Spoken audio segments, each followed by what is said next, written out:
Kitab Imamat. Imamat pasal 1. Korban bakaran. Tuhan memanggil Musa dan berfirman kepadanya dari dalam kemah pertemuan. Berbicaralah kepada orang Israel dan katakan kepada mereka, apabila seseorang di antaramu hendak mempersembahkan persembahan kepada Tuhan, haruslah persembahanmu yang kamu persembahkan itu dari ternak, yakni dari lembu sapi atau dari kambing domba. Jikalau persembahannya merupakan korban bakaran dari lembu, haruslah ia mempersembahkan seekor jantan yang tidak bercela. Ia harus membawanya ke pintu kemah pertemuan, supaya Tuhan berkenan akan dia. Lalu ia harus meletakkan tangannya ke atas kepala korban bakaran itu, sehingga baginya persembahan itu diperkenan untuk mengadakan pendamaian baginya. Kemudian haruslah ia menyembelih lembu itu di hadapan Tuhan, dan anak-anak Harun, imam-imam itu, harus mempersembahkan darah lembu itu dan menyiramkannya pada sekeliling mezbah yang di depan pintu kemah pertemuan.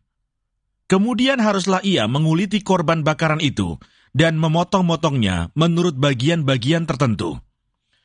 Anak-anak imam Harun haruslah menaruh api di atas mezbah dan menyusun kayu di atas api itu. Dan mereka harus mengatur potongan-potongan korban itu dan kepala serta lemaknya di atas kayu yang sedang menyala di atas mezbah. Tetapi isi perutnya dan betisnya haruslah dibasuh dengan air dan seluruhnya itu harus dibakar oleh imam di atas mezbah sebagai korban bakaran, sebagai korban api-apian yang baunya menyenangkan bagi Tuhan. Jikalau persembahannya untuk korban bakaran adalah dari kambing domba, baik dari domba maupun dari kambing, haruslah ia mempersembahkan seekor jantan yang tidak bercela. Haruslah ia menyembelihnya pada sisi mezbah sebelah utara di hadapan Tuhan. Lalu haruslah anak-anak Harun, imam-imam itu, menyiramkan darahnya pada mezbah sekelilingnya. Kemudian haruslah ia memotong-motongnya menurut bagian-bagian tertentu, dan bersama-sama kepalanya dan lemaknya. Diaturlah semuanya itu oleh imam di atas kayu yang sedang menyala di atas mezbah. Isi perut dan betisnya haruslah dibasuhnya dengan air, dan seluruhnya itu haruslah dipersembahkan oleh imam dan dibakar di atas mezbah. Itulah korban bakaran, suatu korban api-apian yang baunya menyenangkan bagi Tuhan.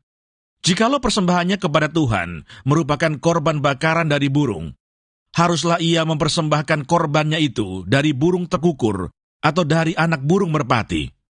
Imam harus membawanya ke mezbah, lalu memulas kepalanya dan membakarnya di atas mezbah. Darahnya harus ditekan keluar pada dinding mezbah. Temboloknya serta dengan bulunya haruslah disisihkan dan dibuang ke samping mezbah sebelah timur ke tempat abu. Dan ia harus mencabik burung itu pada pangkal sayapnya, tetapi tidak sampai terpisah. Lalu imam harus membakarnya di atas mezbah, di atas kayu yang sedang terbakar. Itulah korban bakaran, suatu korban api-apian yang baunya menyenangkan bagi Tuhan.